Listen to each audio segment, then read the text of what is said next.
So I'm going to continue my experiences with games series, and I'm going to now segue into the Call of Duty games, because we're going to start off with Call of Duty 4 Modern Warfare. I'm going to start with this Call of Duty because with Call of Duty 2, since I have played that one, I've only really played the campaign and with some mods here and there with it. So really, COD 4 is where I think I'll start this off with on having just the most to tell. So anyway, and to clarify, this is going to be the original. I will leave the remaster for a completely separate video, but we'll just start in release order. So let's start off with COD 4. And for me, Call of Duty 4 was not my first Call of Duty. It was post Black Ops 1. I got in this weird phase, and COD 4, according to my Steam purchase history, I bought this game March 21st, 2013, which is, 8 days ago, 12 years ago. So, 12 years, 8 days, it's been since I've owned this game on Steam. And wow, talk about a long time ago. So, but anyway, it was... I had played this game before at a friend's house, I think 2 years prior, or not really 2 years prior, like a year prior. I was playing it on his Xbox, and we were just doing split screen, like screwing around with it. He's actually now a police officer, if you can believe that, in the town that I knew him in. So, interesting story there. But anyway, I honestly don't know where to start with COD 4, because I think out of these Call of Duties, COD 4 was really something special. It did scratch an itch with multiplayer that I just fell in love with and enjoyed, because it was simple. Like, there wasn't anything too complex. I do remember, though, wanting the gold camo that was on those exclusive gold weapons in multiplayer, like the Deagle, the AK, the Dragunov. I wanted them on the other weapons, because, gold was cool looking to me, because I had played Black Ops 1, and Black Ops 1 literally gave you the gold camo in the local multiplayer on the PS3. So, I liked gold at the time, and that was before... I got the chance to get Black Ops 2's Diamond. So anyway, completely pivoting off there for a minute. But we'll start off with the campaign. I mean, the campaign, what else is there to say about this campaign? I mean, it's your stereotypical Hollywood action, but this is where it started. And it was high-octane, fun, enjoyable, and I've replayed that campaign God knows how many times. And it's just a fun and blast to play all around, just even thinking about it right now in my head. And... honestly, my favorite moment in that campaign, aside from the ending and all gillied up, because those are the ones that are talked about the most, I honestly like...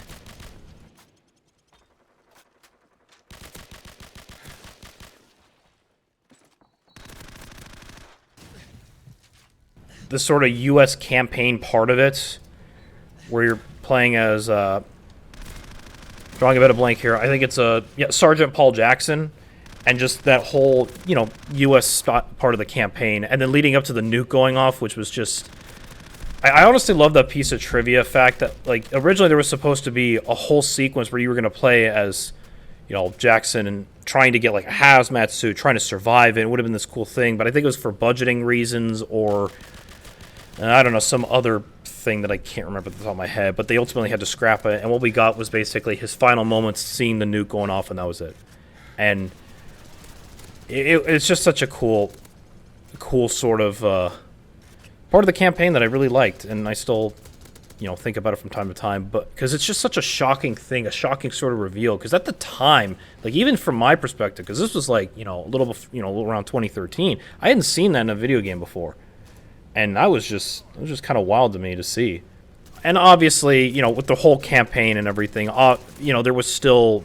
It was just the introduction to the world of Modern Warfare, and Modern Warfare 2, ooh, that game is a very interesting campaign as well. But for the most part, when it comes to the first one, COD 4 itself, campaign overall is a fun time to be had, and is it nostalgic for me? Yeah. I mean, I didn't, like I said, in 2007, I was 7 years old, and Call of Duty was not anywhere in my head. Kind of. Now that I think about this more, there was the DS game that I did play in daycare. I actually just remember this while I'm recording this right now. There was a DS game for Call of Duty 4. It wasn't the best, but, you had to control the touchpad. I've seen footage of this game a few years ago, and it, like, unlocked a core memory in my head. And I remember we were all, like, split LAN party playing it on the DS, and it was fun. It was rated T, so we could all get it and play it. I mean, did we enjoy it?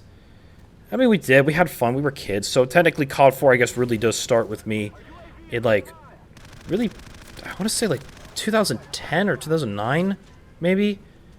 2009 to 2011. More likely 2010 to 2011 when I was in 5th grade or 4th grade. So that was a memory I just unlocked now. But like I said, it wasn't anything special. But so I guess that's technically my introduction to Call of Duty initially.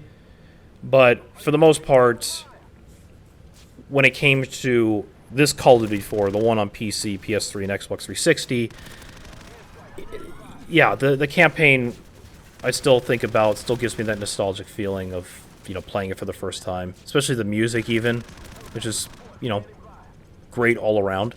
Which leads us into the multiplayer, which the multiplayer, I mean, it's basic.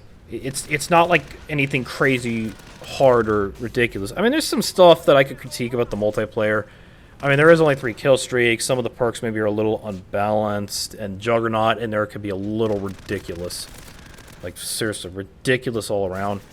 And, you know, I do kind of wish that, you know, the gold camo was on all the weapons, but obviously this was like the first...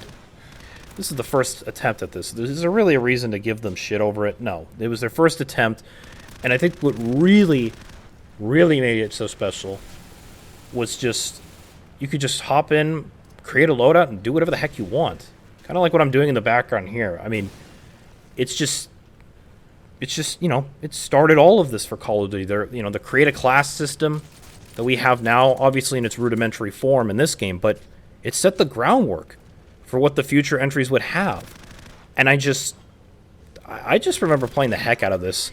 I mean, on Steam, I have, you know, 77 hours, you know, which isn't a crazy amount of hours, but I did try my hand at the multiplayer. Because the other thing is, and we're going to get into this part of the video, modding was where I really liked this game, because there were these cool mods even back in the day, like Galactic Warfare, which was obviously just Star Wars painted over COD 4's like engine and mechanics and everything, which, you know, you can find footage of this game. You can even still download this mod, and you can still play it with bots, which PezBot was what it was called at the time.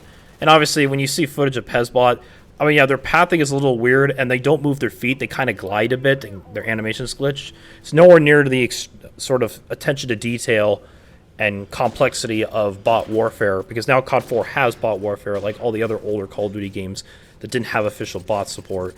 So now, obviously, the bots are much better, but still, like, you had Galactic Warfare. You even had Paintball Warfare, which I remember playing, which sadly PezBots wasn't functional with it for some reason. Someone would eventually make a patch or a version of PezBots to work with it, but by then I kind of passed off on COD 4. But I mean, the modding scene for COD 4 is crazy too, even more when I think about it. I mean, there's like, you could go on ModDB and find so many of these mods where people are just making these custom versions. Like, it's crazy what they do with this.